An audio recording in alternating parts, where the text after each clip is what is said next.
Welcome to LOA Today. I'm Walt Thiessen. With me today is life coach and LOA teacher Joel Elston. This is your daily dose of happy. We are so happy you decided to join us today. Joel, I don't know if I told you, but Jen, who's my VA and handles a lot of the bookings here on the show and so forth, like millions of people, she loves to follow the popular scandals, like People Magazine and all that kind of thing. And there's a big scandal going on right now. I don't even know the people involved, but there's some bigwig and a person in his office were seen snuggling up in a sporting event, and he's married, and so created a big scandal about that. And it did kind of raise her eyebrows to the point where she was very disapproving of it. Obviously you shouldn't do that to his family and all that kind of stuff. But it also raised my eyebrows when I realized, what, that is really true. People love scandal. I mean, like by the millions. I think it's probably safe to say by the billions. That's how large the population is of people who love to follow and watch what happens with a scandal. I mean, the one that comes to my mind is a pretty famous one about 30 years ago, where O.J. Simpson was driving down a highway in California. I mean, that basically just took over television here in the U.S. for like a couple of weeks. It was just an amazing thing how much it just grabbed everybody's attention. So scandal is a big deal, I guess. Then, so I can kind of satisfy Jen's want on this one. We should probably just address one real simple question, which is why is it that people are so hooked on scandal? Why is that such a big deal? Well, I think a lot of people like this particular scandal. Sort of explain that a little deeper. This a band called Coldplay. These two people were at an event and they were in this box seat. He is a CEO of a company. I forget the name of it. And one of his employees was there, and they clearly were in a romantic embrace. Right. And the camera zoomed in on him, and they both dove out of the way. Like clearly, it probably would have moved on, except the way they acted.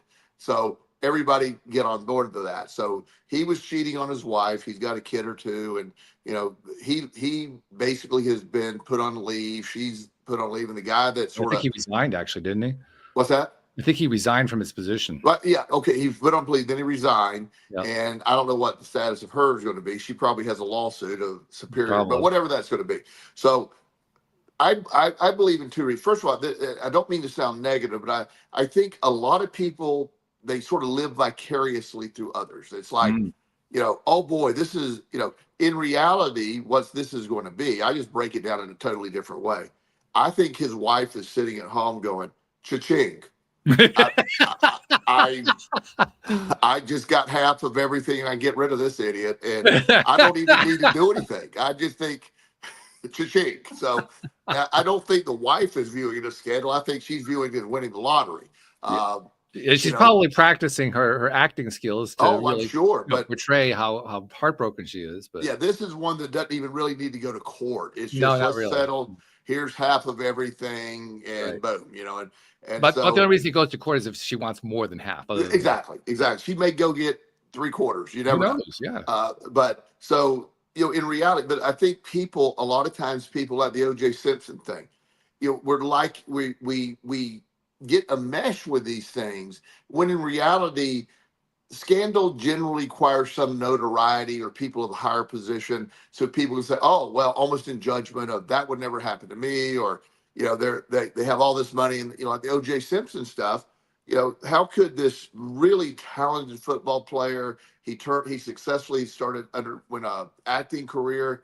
So what was he doing? So it just this incredible fascination, distraction that the United States has. I don't know if you've heard of the Epstein files and what's going on there. I have to say, I'm amazed at how up to date you are on the news. I mean, I'm quite impressed, actually.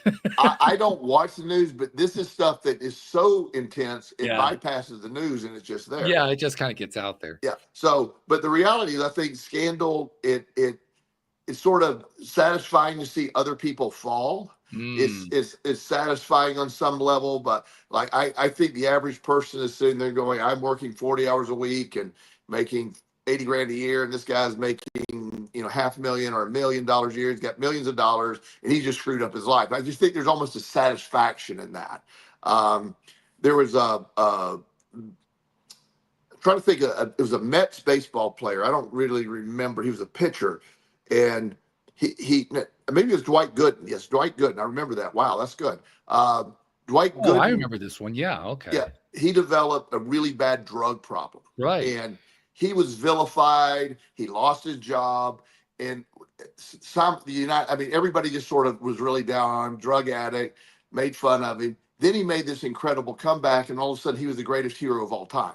Yeah. So it's public opinion, I think, has a lot to do with who's good or who's bad, what's exciting. And now that we have social media, so much can be driven, like this Coldplay thing I'm talking about. It's every single everything. I mean, everybody's making fun of it. It's this thing, and I like I said, I don't watch the news, but you couldn't help but I knew something was going on, and you see that. So a lot of people live vicariously through others.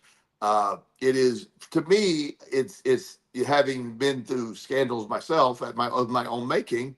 You know, I've seen the other side. It's like, yeah, that's I was in the middle of addiction. I lost everything. Mine wasn't of any notoriety at the time, but it was certainly something that I felt. It's a horrible thing.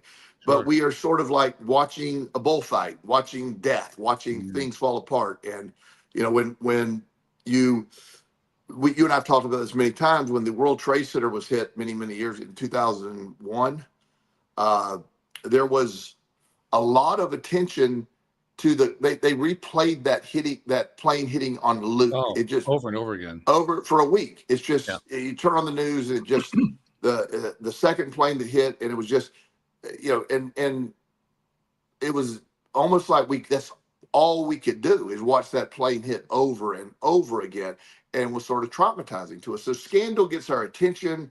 Sometimes it's lighthearted, sometimes it's serious, but nonetheless, you have, a lot of people can be drawn into that. And one of my favorite scandals, One of my all favorite time. scandals. Not many days you get to start a sentence that way. Yeah, it was a good lead in because I had a topic on my mind. So you being a tech guy, and for my fellow old people out there, years ago there was a thing called VHS. It was Oh, yes. it was a, believe it or not, it was this big gigantic tape that Yes. you could video record programs on. I'm sure most people have heard of it, but I promise you, some of our younger listeners just have no clue what I'm talking about. But it was, you put it in, and its biggest competitor when they came out was a thing called Sony Betamax. That's right. And Betamax was a smaller cassette, considered better quality. Sony made it. It Well, was a little more. It's also a bigger piece of film. That's why the quality was higher. Yes. It's a half inch on the VHS, 3/4 inch on the Betamax. Yeah. So just a better overall quality, more compact. Sony was really good at making their product look good. So, if you were measuring it by almost any account, Sony wins. Yeah, it was a much better quality picture. Yeah. However, for whatever reason, and you're a tech guy, so you probably know why. Yeah, it was price. Price drives. That's like, poor people that have Androids. No, that's a joke. Sorry. Let's alienate half the audience while we're at it. I know. I'm just playing. That's one of my jokes. But if it does make you uncomfortable, it's probably. Hey, Alex Stanley used to do the same thing, except she did it on the other side. She talked about fruit phones, so it's all right. Okay, it's good. I like the kid, but so things took over, and Betamax lost. VHS won, and until we had digital disc and the other things, CDs and DVDs, that ruled the world for years, and it was the way to go. And so sometimes the better product gives way to price or just general opinion.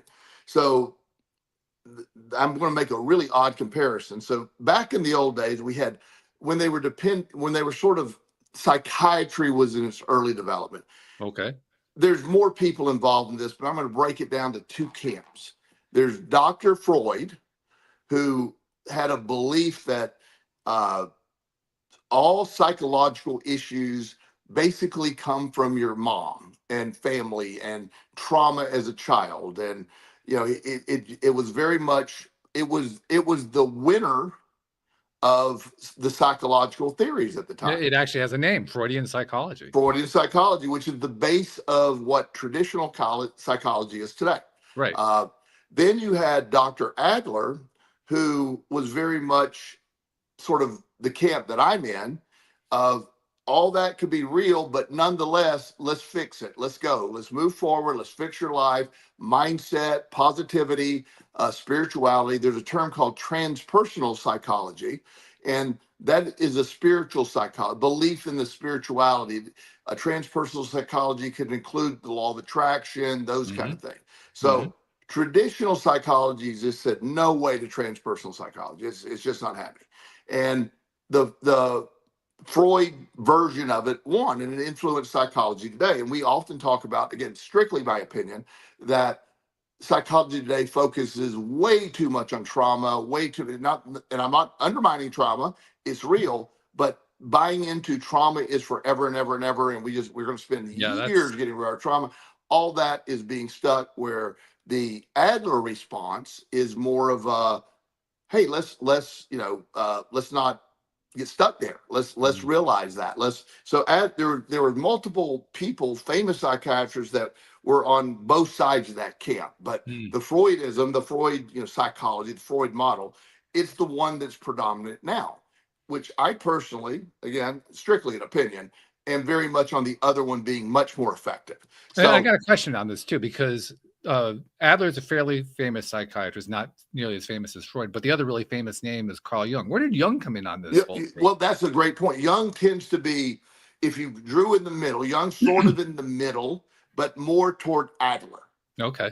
He's more toward Adler. Jung is very much, I love Jung stuff as well. I've never enjoyed Freud stuff because I've always thought that his own personal bias and psychology really messed that up, and way too much mommy stuff for Freud.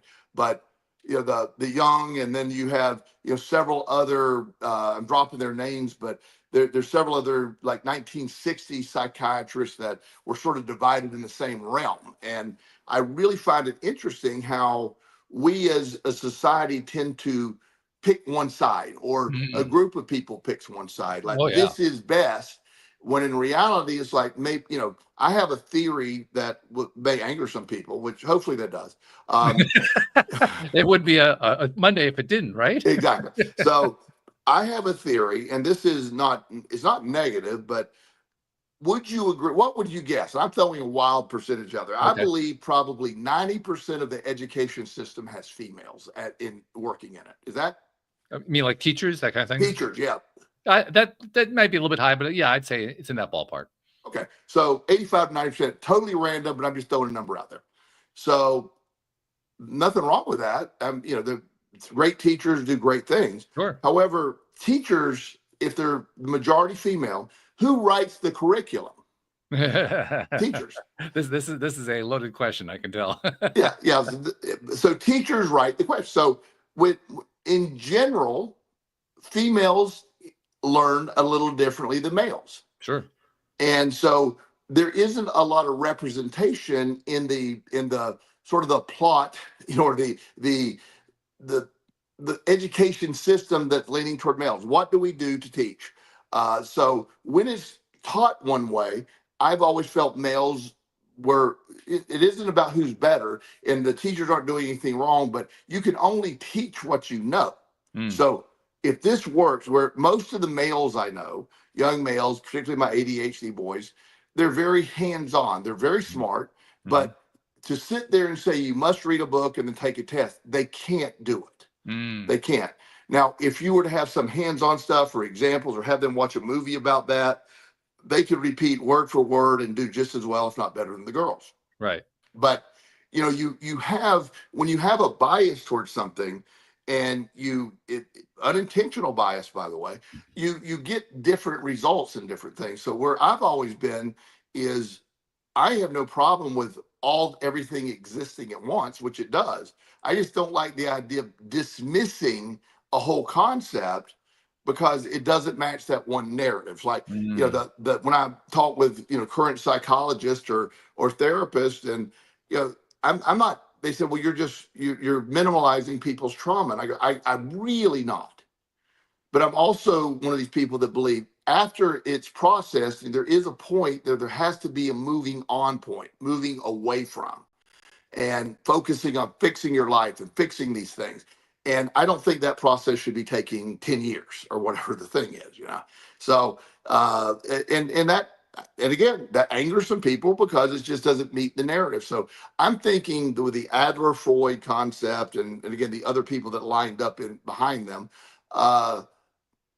with Freud sort of winning, you have Edison and you have Tesla. You have, if you go back in history, you have several of these things, and we didn't always go the right way, but but it's where we ended up. And it's so when you hear about scandals today, a lot of it is there's a fascination with things. There's a lot of opinion involved. There's a lot of ideas, but I'm always looking at how did we get here, especially when there is potentially a better model for things. Yeah, that's a great point, and it deserves a lot more attention than it gets. I'm going to throw something else out too, and you tell me if I'm full of it, because I often am. So it would be nothing new. But I have another theory that's involved here. I have a belief that I can't prove in any way that a major reason why people become very interested, but we'll be we'll play it low key, very interested in scandals, is because they can give them a lot of attention. They can gossip about them. They can chit chat with their friends and point their finger and all that kind of stuff. And all of that is time that they don't have to spend looking at their own stuff. Completely agree. Completely agree. Oh, come on. You're not even going to turn into a fight. No, I was really wanting to fight with you, but you made unfortunately, a very lucid point. And, oh my gosh. Yeah. So, and saying that without sounding condescending, but I think a lot of people love the distraction because let's watch this. One of the most popular things on TV are these murder shows, or these investigative murder shows, and all of that. So I know people that literally go home and they work all day, they go home and watch these shows, and I think a lot of it is a pure distraction from their situation. Sure. And you get into that, and on some level, I think there's a belief like, man, these people are really screwed up. No matter how bad my life is, it's not that bad.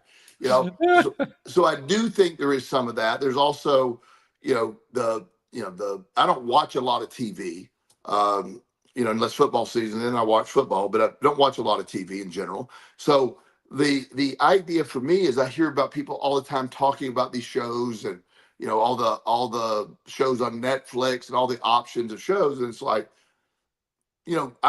what I do on a normal night is after I'm done working and do my sessions, I'm usually researching something or listening to podcasts or I'm usually doing stuff that I find interesting, and watching someone else's life is not interesting to me. Especially when you watch these like, which, by the way, I just wanted to say parenthetically, that's a really interesting thing for a life coach to say. Yeah. Because you're dealing with people's lives all day long. I think what you're really saying is I need a break from that. I do. And I also believe that what I'm seeing is real. And most of the stuff on TV is real-ish. It's sort of real. Yeah. It's scripted. Yeah. There's a couple of shows that scripted. What's that? Some of it's heavily scripted. Oh, I was about to say there's a show that I have some inside information on, the Crisley show, Todd Crisley. I don't even remember the name of it. Okay. Literally is scripted. It's a comedy basically, but it's portrayed as a show.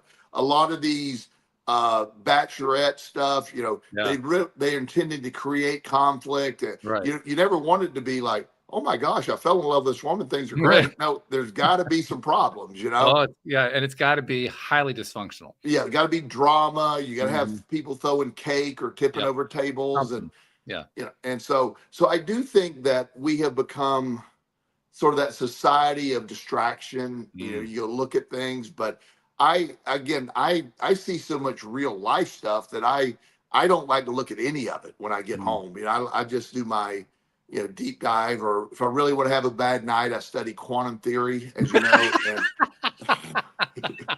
well, I'm not able to sleep that night. It's always terrible, so it's the stuff I'm into. But it's like, but the concept, I'm always fascinated by how we got to a place. What makes sense. Like we were talking about Edison and Tesla.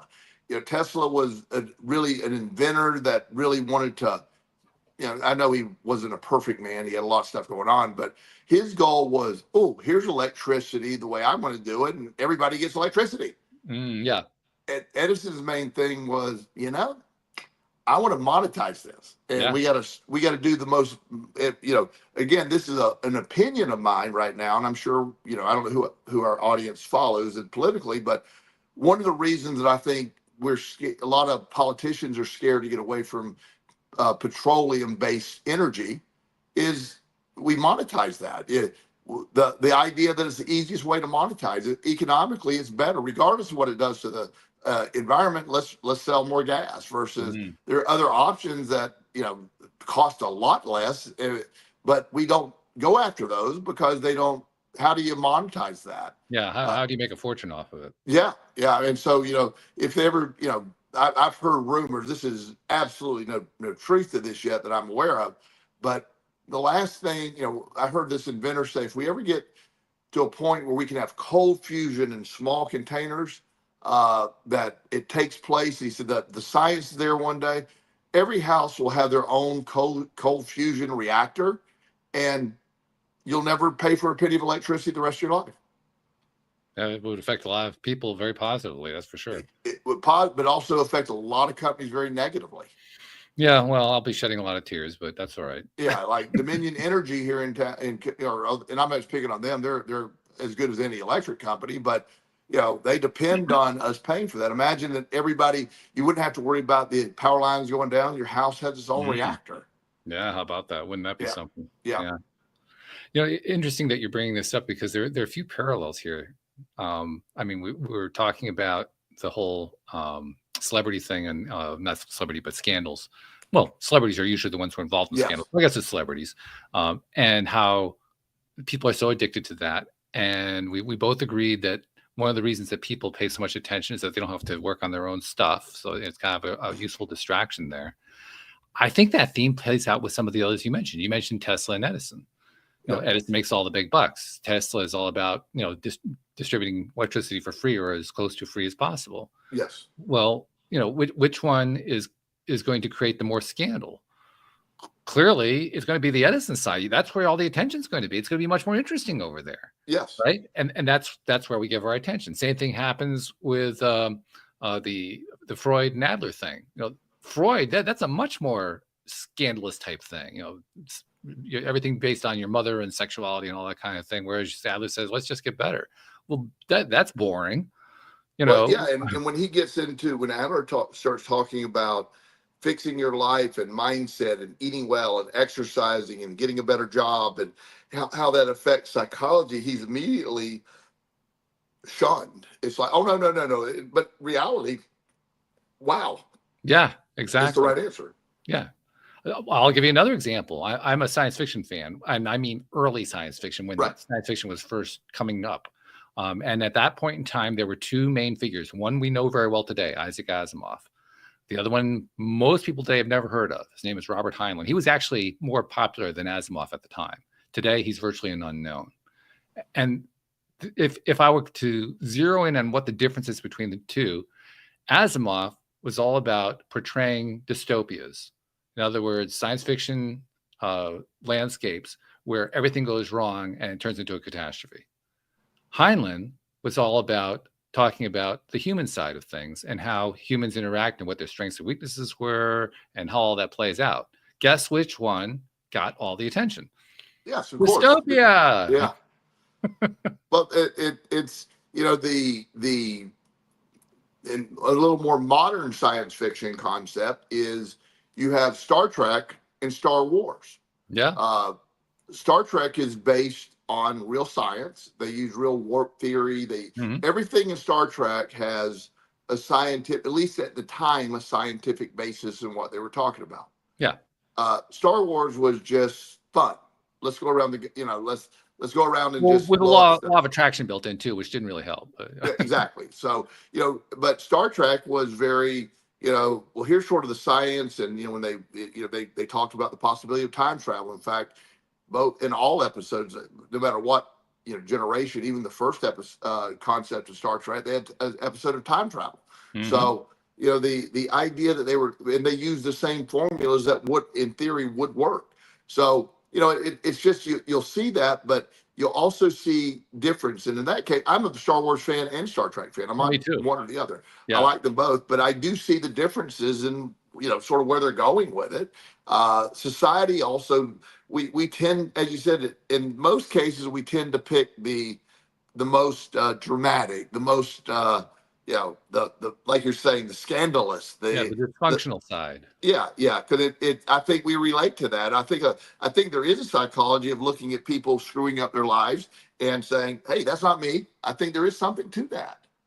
And again, I go back to what we agreed on earlier, which really pisses me off, but we agreed on it anyway, which is that's a great way to distract from your own stuff. You don't have to deal with your own stuff when you're being, The sucked into these other stories. the perfect example of this, and I never watched this, but I couldn't help but hear about it.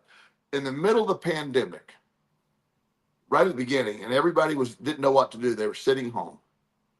This Tiger King show with the dude and Carol and all. I just have heard so much about it. I was clueless. I have no idea. Yeah. So everybody I knew was talking about Tiger King and Carol Baskin. I'd never saw the show, but I've heard them talk about it so much. Okay. And it was this very weird thing where this one dude, the Tiger King, I forget his name, but he was married to two separate men, and he loved these tigers, and he was plotting to kill Carol Baskin, who was a competitor in the tiger world, I guess. And okay. Yeah, and he ends up getting arrested. He's in prison now, and actually he was hoping to be pardoned by President Trump, which never happened. And but it ate up everybody I knew. Everybody was watching about, telling me how crazy it was and all the episodes, and it was crazy from what I hear. But it was a distraction. The pandemic needed a distraction from the reality of all that was going on. And I'm not against it. I mean, I don't do a lot of TV watching right now, kind of against my will, but it's mainly because I don't have anything better to look at. There's a series I'm watching, and I'm watching it. I know it's a series that a lot of people would say, "Oh, wow, this is great." I'm looking at it as this is the silliest, funniest thing I've ever seen in my life because it's so absurdly badly written. But it's a television series called Leverage. It's a story of some arch criminals who band together to do good. They become Robin Hoods, if you will. And the scenarios that they lay out are so unrealistic. Yeah, I mean, you have to buy one lie after another in order to even put this whole story together. It just makes me laugh watching that. Now, most people are watching it saying, "Oh yeah, they're going to get the bad guys," and I'm thinking that's the stupidest thing I ever saw in my life. So you can have different ways of reacting to it, but my point is, there's nothing wrong with distraction per se. Distraction is something that we definitely need at times. But my question is, we want distraction all the time. Well, and that's where the pendulum swings the wrong side. A lot of people's lives to them have become so mundane and boring. They only feel something through the distractions. Yes, exactly. And that's when I think it starts to be a problem. I know some really great people that get so enthralled in this, and they go from one show to another, and their life just depends on going to work, paying their bills, coming home and watching these shows. Again, if that's what your life is, I'm not critical if that's it, but I can't imagine what a waste that must feel like, at least in my perspective. Why every day of your life? Wow, that's a lot. It is. And there's another term that goes along with this, isn't there? The comfort zone. Yes. That's a comfort zone thing. Very much so. Because if all you're doing is coming home and, just getting lost on the television, that's comfortable. It's safe. It doesn't actually get you anywhere. But if you do it regularly, then you know that when you feel comfortable, you feel safe, you feel protected, nothing bad's going to happen to you. I have a client that recently told me, she said, yeah, our session was ended at 5:00 one day. And she said, I got to get home, feed the cats, eat. And she said, I have 2 shows before I go to bed. I go, oh, I said, okay. So she measured it by, she got 2 shows and she was going to go to bed. I go, have you thought about maybe anything else? Going to gym, going for a walk? And no, it was pretty much that sort of gave her a point of, you're not going to meet anybody doing that. But yeah, if you're okay with it, I'm fine. But often you get lost in that stuff, and it's little distractions are fun. They're hilarious. I love to be distracted. I've watched some of those shows over the time, and I usually lose interest pretty quick. Very few of them ever watched all the way through. Yeah. But it's such a we are a society of distractions, whether it's the 30-second TikToks or And whatever. it's understandable. I mean, we have a lot of stuff that goes on in our lives Yeah. that can be very distressing. So it's understandable why we want to be distracted. Yes. It's not like it's a bad motive or anything like that. No, not at all. Right.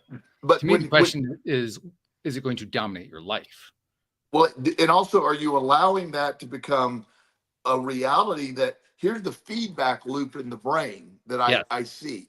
So one of my friends, she's brilliant, and she watches all of these. I call them, the 20-year-old. The Outer Banks has a show. They're soap operas, and they have all these perfectly beautiful specimens of human beings having these playing out a soap opera on TV. Yes.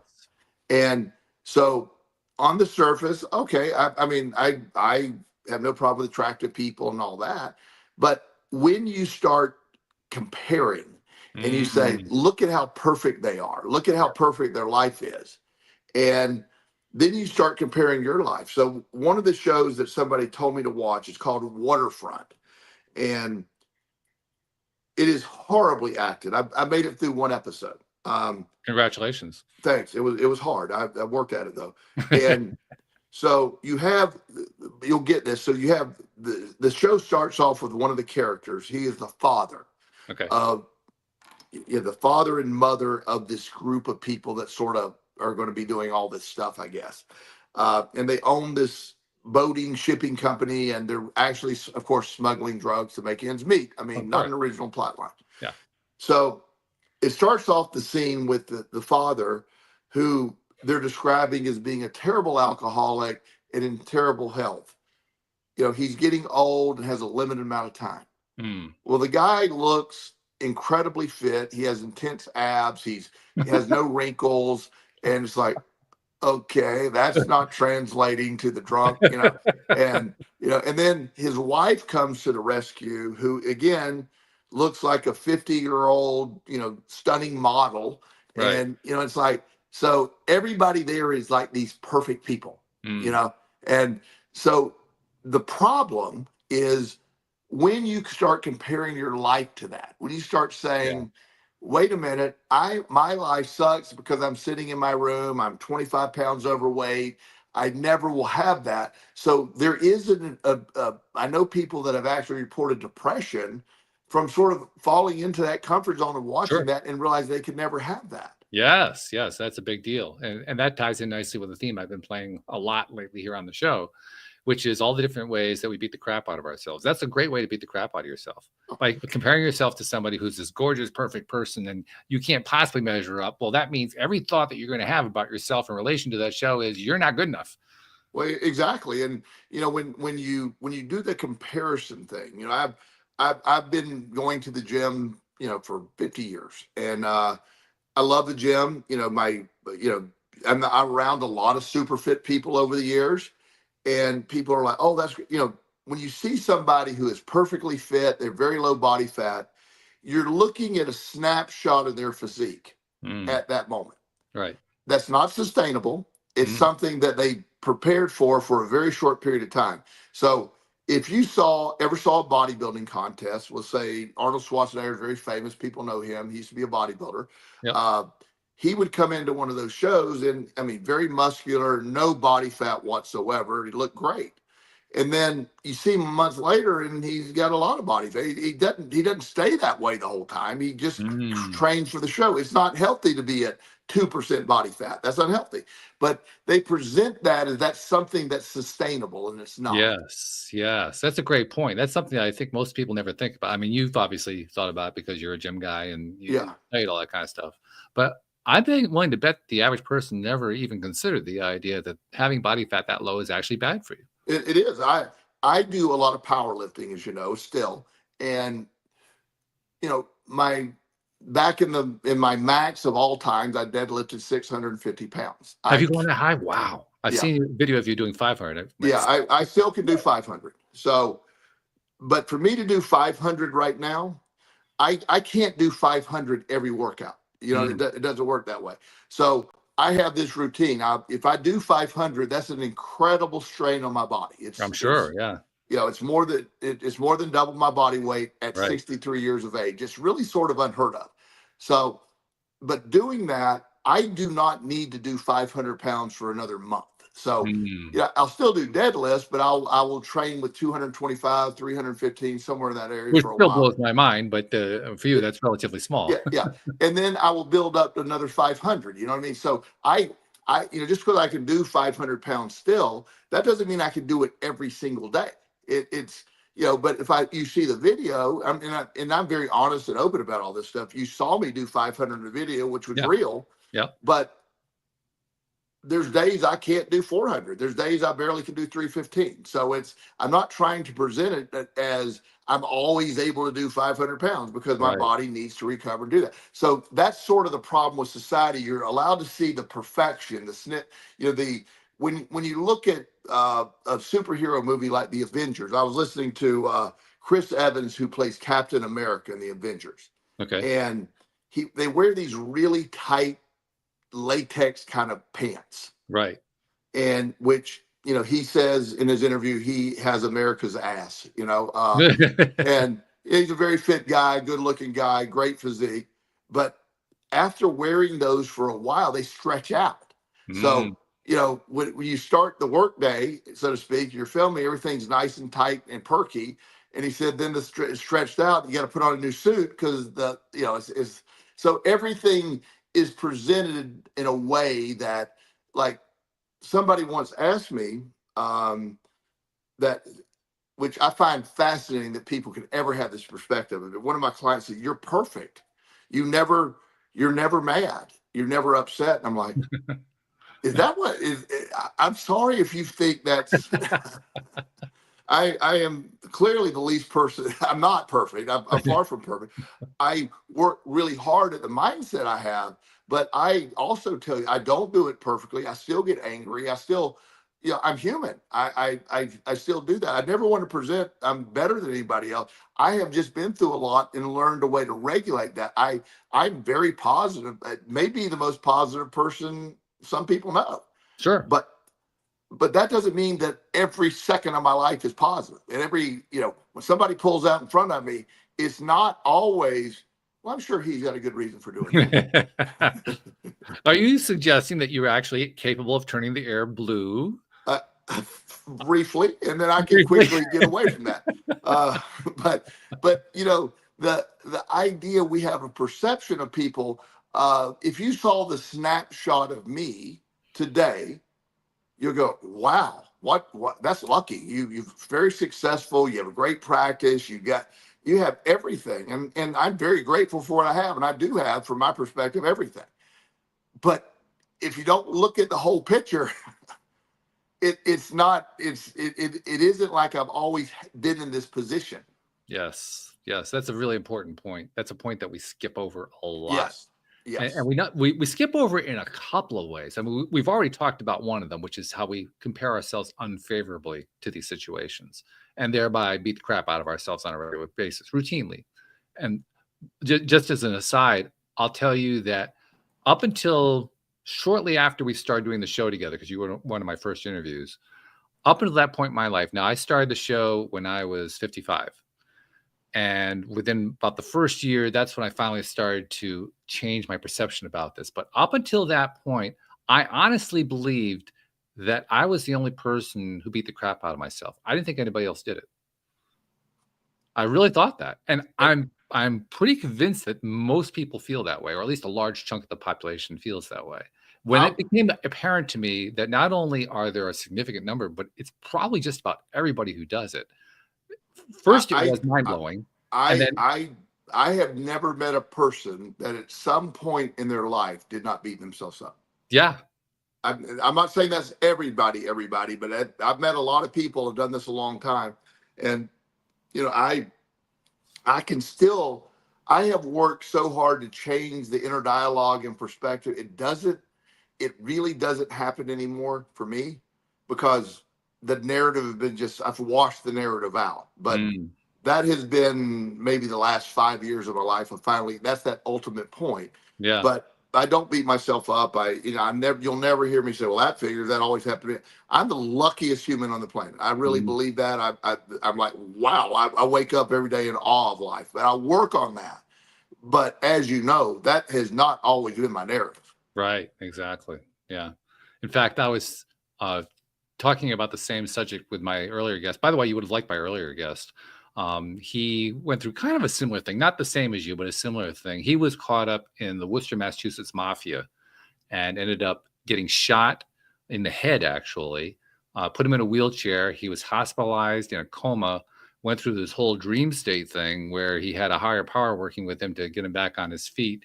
Went through being in prison for, I think he was sentenced to 10 years in prison for drugs or something along that line. And when he finally got out, during the time that he was in prison, he changed his attitude around. He changed his life around. He made changes that almost nobody else was making, but he was making them. And today he's very successful. He runs a gym in the Boston area. And like you, he believes totally in fitness. He thinks it's one of the best things he could have done. A lot of parallels between the two of you, which was really interesting. But I brought the same topic up with him about how we beat ourselves up. Now, bear in mind, one of his things was never give up, be persistent, keep going, keep going. You know, it's like this real strong push. I said, but you also agree that we have a tendency to beat ourselves up? And he says, oh God, yeah. Yeah. I mean, so even with him, and as I was thinking about the conversation with him, I thought about the one, I think I've told you, the one interview I've ever done here on the show that never got published. It's the only one. It was with this kid who was in his mid-20s, and the reason he was on the show is on his first try at age 18, he became a millionaire with no struggle. He's the only person I ever knew who up to that point in his life had just a straight path, didn't veer, didn't curve, didn't do anything.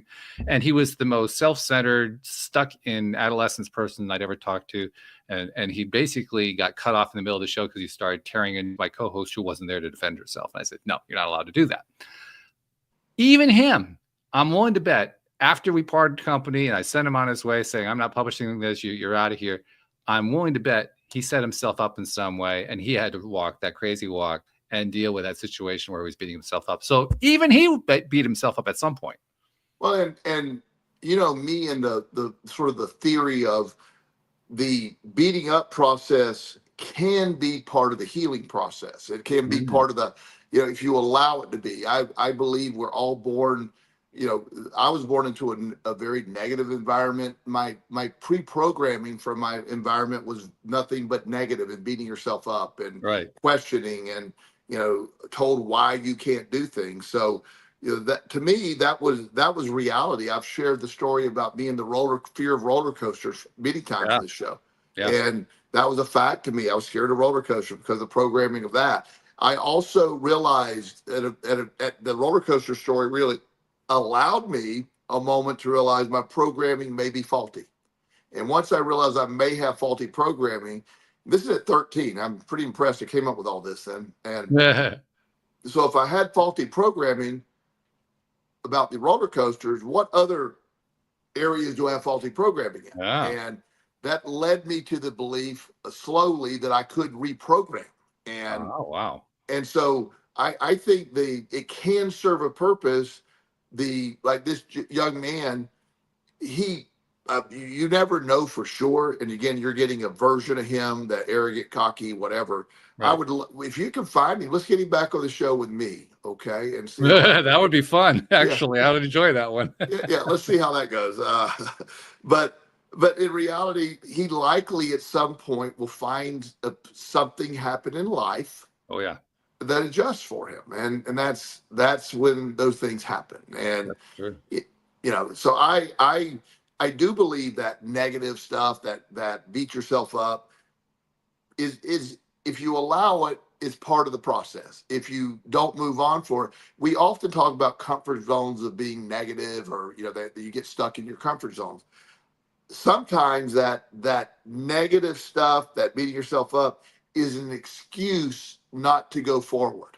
It's an excuse to not do anything. I think, you know, it's a free ticket to say, you know, it doesn't really matter anyway. Right. Yeah. Yeah, that's actually a good description of my own psychology at that time. Now that I think about it, because Yeah, it's a great avoidance piece. well, it is, and we also have a tendency. I had the mindset for a long time ago. One of my biggest fears, again, because I grew up in a household where you never admit you're wrong.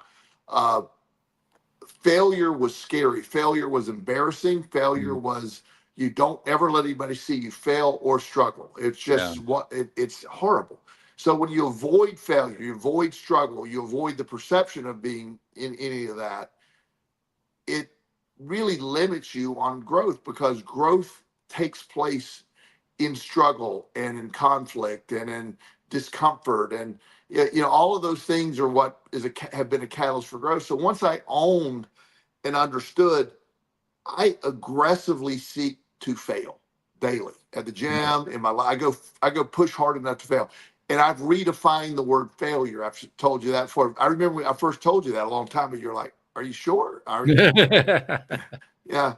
It isn't a negative word in my household. It's not. It's like, if you didn't fail today, did you really give your best effort? That's true. It's we need to do that. And I don't mind visiting a comfort zone every now and then, but I don't ever want to be stuck in a comfort zone. It is the most uncomfortable place for me, because nothing grows there. I have that keep your foot on the gas theory. I'm going. I don't have to work. I love to work. I've reframed all of that in my life, and it's such a great way to live. I just view it as like I have this, to me, the perfect way for my personality to live, and comfort is an antagonist to that. There's a word that you used in there that I want to revisit: stuck. Being stuck in the comfort zone, because that's really what the problem is. It isn't so Yes, much that there's a comfort zone. There's nothing wrong with being in a comfort zone. It's being stuck there so that you can't do anything except be in the comfort zone.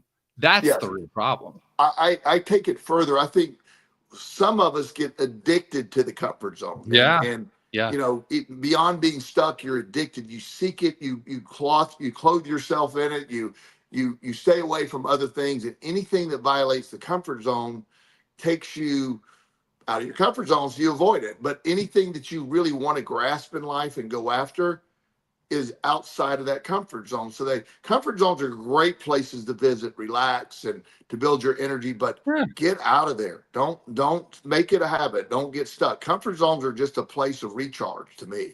In fact, being addicted, that's really just a severe form of being stuck. That's really what Yes, that is. completely.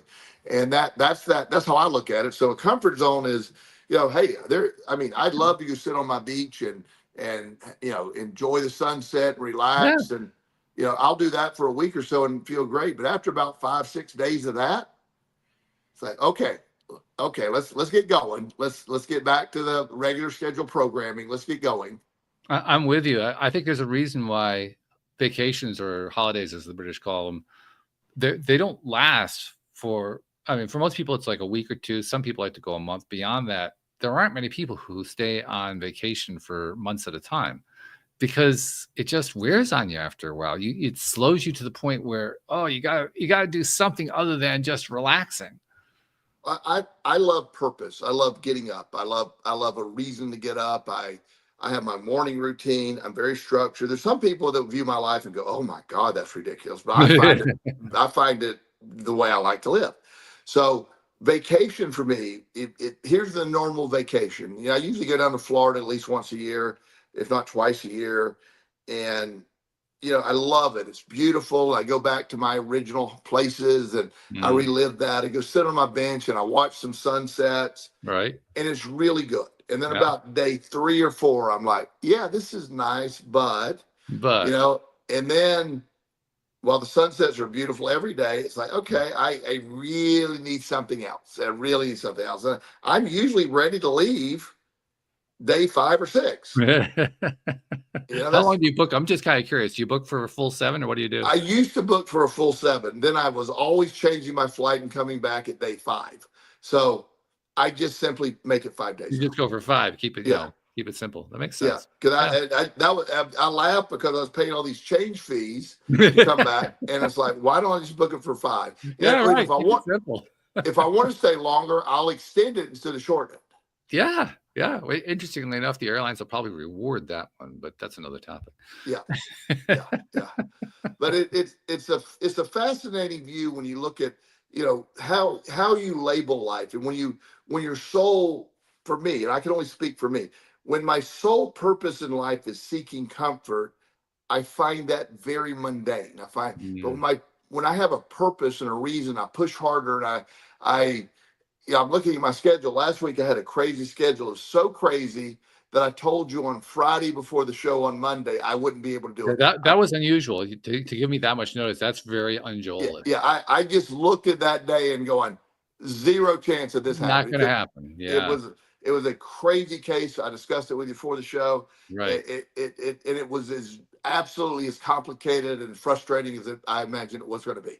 And it worked out good, but I knew there was no way I was making that show. So when I messaged you, I said, Monday is pre-crazy. I told you it was pre-crazy Pretty ahead of crazy. time. That's right. That was the Yeah. word. I said, I know ahead of time. You just laughed and said, okay. And it was. And but it also, at the end of the day, when I won, so to speak, and it went the way I wanted to win, there's a huge satisfaction in overcoming Mm. those odds. Yeah, yeah, yeah. People like overcoming. I think it's one reason why people like to look at scandals or the dystopias, just in case some hero breaks through and wins against the odds, against Yes. all possibility. They pull off some sort of. People love that piece. Yes. I'm not Yes. quite sure why. I mean, I like it too. It's not like I'm separated from it. I certainly can buy into that too, but I'm not quite sure why I like it. Well, one of the things that I think my opinion is the basis of what keeps everybody alive on some level, whether they realize it or not, is the hope of better. Yes. Okay. Yes. And That makes so sense. when you got that random super guy coming in, saving the day, or what, the hope in, I have had situations that there was literally no way out of. It was Mm. impossible to get out. You know this, and when I tell the entire story, which you have heard ad nauseum for years, uh, it doesn't sound believable unless you saw it happen. You saw it happen, so Mm. but it doesn't sound believable It doesn't. It's true. because But it's then so. again, we love those kind. I mean, we talked about Star Trek and Star Wars before. Let's Yeah, be honest. Is there anything more unbelievable than the ending of the first Star Wars? of course, no. I mean, yeah, that was absurd. He used the Force and he hit the target that nobody was going to be able to hit. Like Yeah, what? yeah, and we loved it. And We loved every second of it. but also there's that hope. I can't overcome this.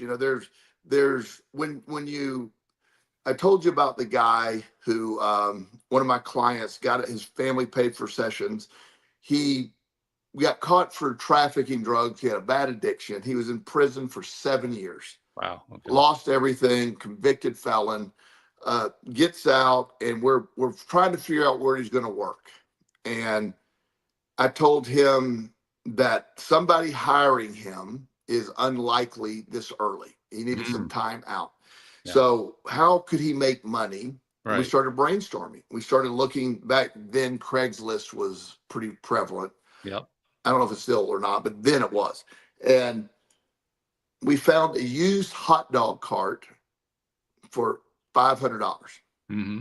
His father agreed to buy that for him. He did all the work. It's not as simple as just buying hot dog cart. You get to get it approved. You have health, all that stuff. Health licensing, all Yeah, that. he did all that stuff, and he went out into around some local businesses, business parks, and he opened up a hot dog stand. Mm-hmm.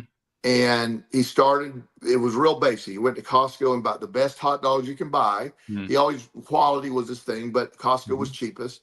And if you ever seen a Costco hot dog, they're really good quality hot dogs. I don't eat hot dogs, but they're good. Okay. And so he got the bun that fit the hot dog. He got the right condiments, and so he bought 4 packs of hot dogs and the matching buns and some relish and the other stuff. And the first day he sold out. Wow. And he only made something, I think, like $300, but it showed him, wow. So he made 3/5 of his initial investment on the first day. That's not a bad return. yeah. So he then started going to Costco, and you can buy soft drinks at Costco really cheap and sell them for $1. They come out, or whatever at the time. So he started improving. He got better and better, improving. He started buying other hot dog carts, and he started hiring other felons and people that couldn't, and he built. And at one point he had 27 hot dog carts. Wow. And somebody comes along and buys them all.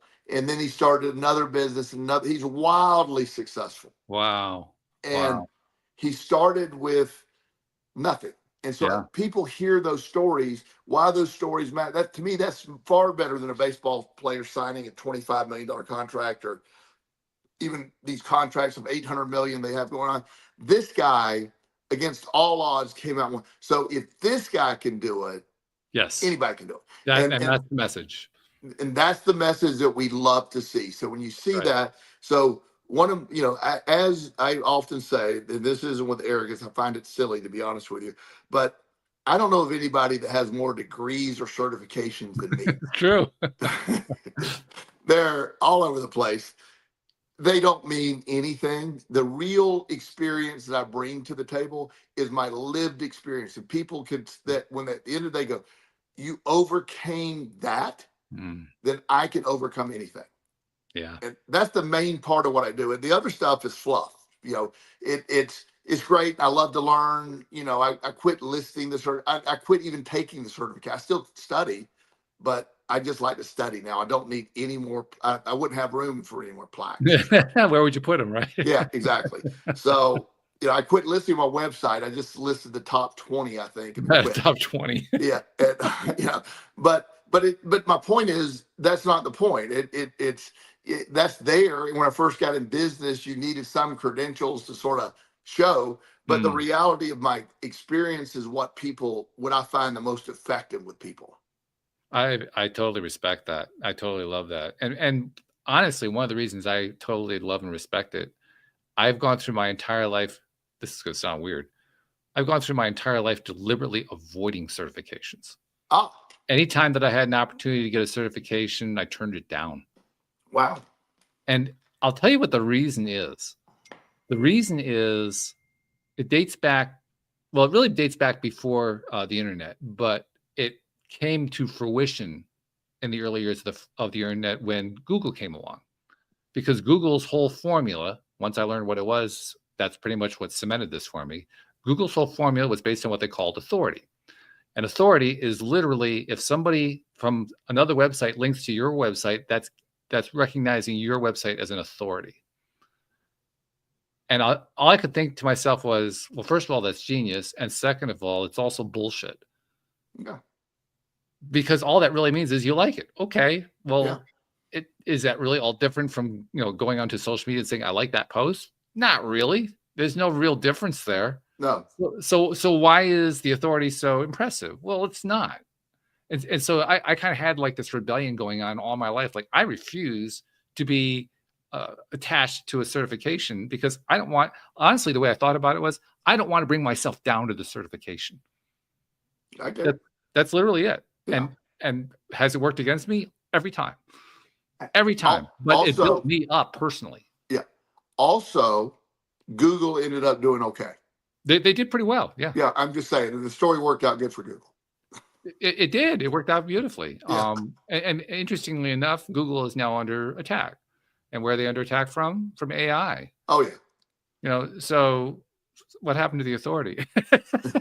Well, they had an idea at the time. It was a gimmick, and it worked for what they were trying to do. But I get your point. And it's at the end of the day, what I love about human nature, human capacity, is I mentioned the word hope, and this is if I can sell you, even in the worst case scenario, even on the hope of hope, we got something. Hope is fundamental. Hope, you wake up on hope, and that's what drives us. Even if your life is terrible, there's a side of you that's like, I hope this can get better. And and I know factually that I've never seen a scenario that can't get better.